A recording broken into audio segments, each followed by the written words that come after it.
These days, zombies are about as common in video games as pause menus are. Deadlight from Microsoft Game Studios and Tequila Works unapologetically tackles the undead and tries to show there's still life in this shambling genre. This $15 XBLA offering isn't a first-person shooter or a decision-heavy adventure game. You aren't going to be slaughtering enemies en masse. The focus here is on setting a mood, platforming, puzzle solving, and resource management.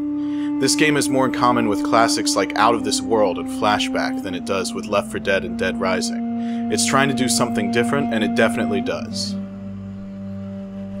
Deadlight is not content to be a Me Too zombie experience. Set in 1986 Seattle, Washington, this game follows Randall Wayne, a one-time park ranger from a Canadian town called Hope. His story is packed full of metaphor, lofty assertions, and social commentary. While the Living Dead have always had some symbolic significance, Deadlight takes things even further by calling them shadows. I understand not wanting to refer to them as zombies. Tequila Works wanted to do something different, and they're trying to make a statement about these creatures being shadows of their former selves. They are shades of a humanity that seems all but gone. I get it, Deadlight, I'm just not sure I'm completely on board. The story here is fairly straightforward.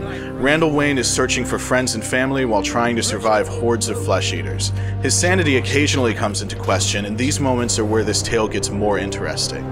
Wayne's nightmares and hallucinations are playable moments that help round out his character and keep you interested in finding out what will become of him. Cutscenes are handled through comic-style stills that feature some nice, mostly monochromatic art. The dialogue in these cutscenes and throughout the game as a whole gets the job done, but sometimes seems heavy-handed. Lines like, "Darkness does not exist. What we call darkness is the light we can't see," are particularly grievous offenders. What we end up with here is a sometimes meandering, always entertaining tale that tries with varying levels of success to shock us, make points about humanity, and tug at our heartstrings. Everything you hear in Deadlight is there to set a tone of desolation and lurking horror. Shadows groan and shuffle in a soft, understated fashion, rarely screaming out like some contemporary zombies. Their moans mix with the sounds of wind, footsteps, and minimalist music to drive a sense of dread.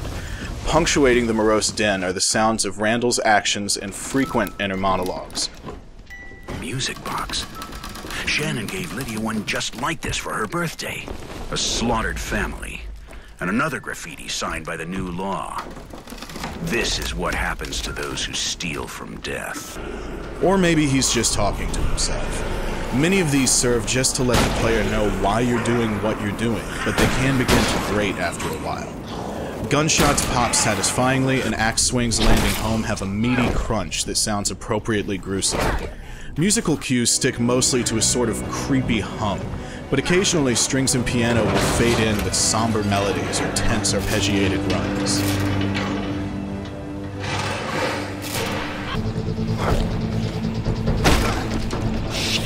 The voice acting doesn't really impress, but it is serviceable most of the time.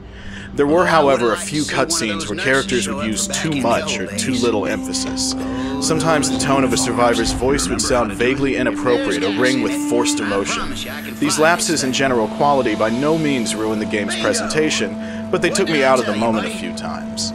Ultimately, these are small gripes, but they feel worth mentioning. Deadlight's audio sets a great mood, makes every moment feel desperate, and keeps 1986 Seattle creepy. Deadlight has a fantastic visual style. While Randall's actions always play out in 2D, the environments you'll take him through are 3D. Areas you can interact with are separated by thick black lines that remind me of the spaces between comic panels. Rooms Randall isn't aware of are filled with solid blackness and light up as you enter them. This is a great effect since it leads to situations where shadows you can't see on screen may still be actively pursuing you. And now we're back to the shadows. Symbolic significance aside, the shadows, along with all other characters in the majority of Deadlight, appear as silhouettes. This adds to the stark visual style and makes them pop against the more detailed backgrounds. You'll move through urban areas, residential neighborhoods, and even underground. While some areas may pop more than others, it's obvious a great deal of attention has been paid to segments of the environment that aren't part of the playable area.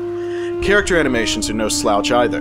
There is a weight to your movements and a raw kineticism that makes every jump, ledge grab, and sprint seem methodical but risky.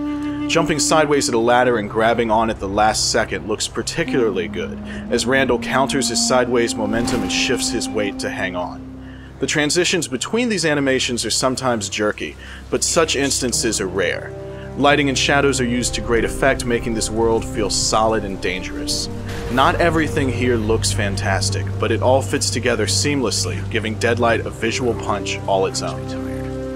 If you're looking for an action shooter or a Metroidvania-style game like Shadow Complex, Deadlight won't quite fit the bill.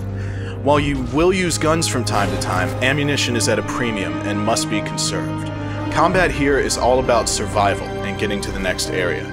You'll be moving on a linear path and stopping only to deal with shadows or figure out which jumps get you to the next area. When these two elements combine with helicopter chases, crumbling buildings, or enemy soldiers, Deadlight really shines. At some point you'll have to decide if it's worth using a gun to dispatch one shadow so you can avoid the other 10 behind you. Aiming and shooting weapons is handled by using the right analog stick and allows for accuracy without making it too easy to pull off headshots. There is a palpable sense of panic when you draw your gun on a shadow that's in your face, knowing that, if you miss, 3 more will be on top of you before you can shake the first one. The pacing here is excellent, and even when I was losing, a lot, I was always having fun. Once you beat Deadlight, you've pretty much seen all it has to offer. It takes 2.5 to 4 hours to complete, depending on how many secret areas you find, and nothing will really change on consecutive playthroughs. There are diary pages, newspaper clippings, IDs, and handheld games to collect, the last of which are simple, playable, Tiger Electronics style games. Trying to collect everything or trying to best friends' times on the leaderboards might occupy you for a while, but how much you enjoy just running through this game will determine whether or not you come back. I've played through it a couple times already and am anxious to go through again simply because it's fun and feels like a unique experience. Even if you don't come right back to Deadlight, it could end up being like a good movie you pull out from time to time, just to relive some creepy thrills.